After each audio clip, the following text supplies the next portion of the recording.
Lock हुआ Anand Vihar. Curfew लागू होने के बाद भी जारी रहा मजदूरों का पलायन। बस ऑपरेटरों ने जमकर काटी चांदी। दिल्ली में दोपहर बाद शुरू हुआ प्रवासी मजदूरों का पलायन रात्रि कर्फ्यू लागू होने के बाद भी जारी रहा। आनंद विहार, सराय कालिका सहित सभी बस अड्डों और अलग अलग इलाकों से निजी बसों के प्रवासी कामगार अपने घर को वापस लौटते दिखाई दिए। मुख्यमंत्री अरविंद केजरीवाल ने लॉकडाउन का ऐलान करते वक्त प्रवासी मजदूरों से राजधानी न छोड़ने की अपील की थी, लेकिन अंतर्राज्यीय बस अड्डों समेत दूसरी जगह से उनके पलायन का सिलसिला तेज हो गया। दोपहर बाद शुरू हुआ लोगों का पलायन देर रात कर्फ्यू लागू होने के बाद भी जारी रहा। आनंद विहार, सराय कालिका सहित सभी बस अड्डों और अलग अलग इलाकों से निजी बसों के प्रवास कामगार अपने घर को लौटते दिखाई दिए। आनंद विहार से कौशाम्बी बस अड्डे को जोड़ने वाले फुटओवर ब्रिज पर भीड़ इतनी बढ़ गई है कि हालात को काबू करने के लिए सुरक्षा कर्मियों को उतारना पड़ा। पुल पर पूरे दिन जन सैलाब ऐसा था जैसे उन्हें लॉकडाउन जल्दी न खुलने की उम्मीद हो। इस दौरान तमाम जगहों पर उन्होंने कोरोना से बचाव के लिए नियमों की जमकर धज्जियां उड़ाई। आनंद विहार बस अड्डे पर उत्तर प्रदेश की ओर जाने वाली बसों में सवार होने के लिए हजारों लोग मौजूद थे। दोपहर बाद हालात और डरावने हुए। आनंद विहार आईएसबीटी से यूपी के शहरों में जाने वालों को कौशाम्बी फुटओवर ब्रिज पर भेजा गया।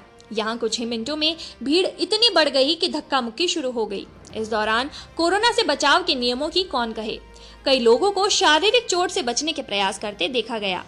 आनंद विहार बस अड्डे से लोकल और यूपी के लिए बसों की आवाजाही बंद होने के बाद यात्रियों के लिए फुटओवर ब्रिज का इस्तेमाल मजबूरी थी। यहाँ लोगों की पुलिसकर्मियों और सिविल डिफेंस कर्मियों से जगह जगह बहस हुई। इस दौरान निजी बस ऑपरेटरों ने जमकर चांदी काटी। उनके एजेंट पूरे इलाके में सक्रिय हो गए और बिहार से पटना, मुजफ्फरपुर, उत्तर प्रदेश के सुल्तानपुर, प्रतापगढ़ और गोरखपुर आदि शहरों के लिए सीट देने का दावा करके बुकिंग करने लगे। बस में घुसने पर जिसे जहां मौका मिला बैठ गया। ना तो बसों के अंदर सामाजिक दूरी थी और ना ही बाहर। वहीं मुख्यमंत्री अरविंद केजरीवाल ने कहा कि ये समझाना मुश्किल नहीं है कि लॉकडाउन के दौरान लोगों के रोजगार खत्म हो जाते हैं।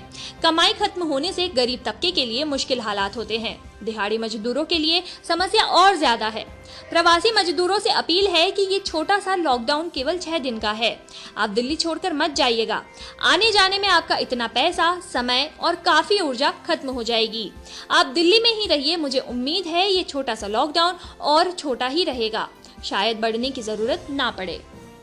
वहीं सराय कालिका बस अड्डे के सामने से मध्य प्रदेश के छतरपुर, दमोह, ग्वालियर और छत्तीसगढ़ आदि के लिए बसें रवाना हुई। यहाँ ज्यादातर बसें सीटें फुल होने के बाद ही रवाना हुई। इस दौरान बच्चे, महिलाएं और बुजुर्ग नियमों की अनदेखी पर मजबूर रहे।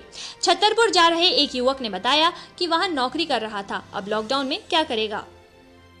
दिल्ली से अधिकतर यात्री अपना सामान भी साथ लेकर जा रहे हैं, इसलिए बसों में जगह तत्काल फुल हो रही है। कई यात्रियों से बातचीत में बताया कि उन्हें इस बात की चिंता सता रही है कि लॉकडाउन अब जाने कितने दिनों के लिए लागू कर दिया जाएगा। वहीं पुलिस आयुक्त एसएन श्रीवास्तव ने प्रवासी कामगारों से अपील की है कि वो दिल्ली ना छोड़े।